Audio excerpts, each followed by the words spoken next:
జరిగింది. టుడే ఇప్పుడు ఇచ్చిన ఆర్డర్ ఏంటంటే 30th వరకు నాట్ టు అరెస్ట్ A1 ని కేటీఆర్ గారిని ఇవాళకి అరెస్ట్ 30th వరకు అరెస్ట్ చేయొద్దని ఆర్డర్ పాస్ చేసింది కోర్టు. ఫర్దర్ గా ఈ మ్యాటర్ 27వ తారీఖు పోస్ట్ చేసినారు. సో ఇందులో కేటీఆర్ గారి సైడ్ నుంచి అడ్వకేట్లు ఏం వాదించారంటే ఇందులో ఒకరికొకరు కరప్షన్ అనేది ఒకరికొకరికి ఇల్లీగల్ అమౌంట్స్ ఇస్తే కరప్షన్ అవుతుంది, అట్లాంటి కేసెస్ ఏం అట్రాక్ట్ కావని చెప్పి ఈయన అన్నారు.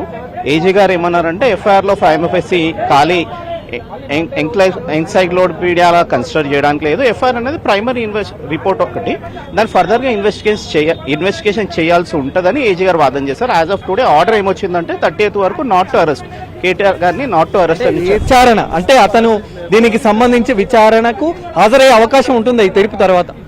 ఈ కేసే కాదు, ఏ కేసులో అయినా ఎవరినైనా నిందితుడిని పిలిస్తే విచారణకి ప్రతి ఒక్కరు వెళ్లాల్సింది. ఈ కేసులో కూడా అలాగే కేటీఆర్ గారిని పిలిస్తే వెళ్లాల్సి ఉంటుంది. ఒక వాదన ప్రధానంగా బలంగా వినిపించింది, అంటే కేసు నమోదుకు ముందు ప్రాథమిక దర్యాప్తు జరగలేదు అనేటువంటిది కేటీఆర్ లాయర్ వాదన. కానీ ప్రాథమికంగా ప్రభుత్వం దర్యాప్తు జరిపి ఏసీబీకి విచారణకు అనుమతించింది అనేటువంటిది ఒక వాదన. ఏది దీంట్లో కాంట్రడిక్షన్ ఉంది? అంటే కాంట్రడిక్షన్ అంటే దాని గురించి జడ్జి గారు ఏమన్నారంటే ఇద్దరు వాదనలు విన్న తర్వాత దానికి ఆ విషయాలన్నింటి కౌంటర్ రూపంలో ఏజే గారిని కౌంటర్ వేయమని చెప్పారు. అందుకనే మ్యాటర్ని వాళ్ళకి నోటీస్ ఇచ్చి మ్యాటర్ని 27వ తారీఖు పోస్ట్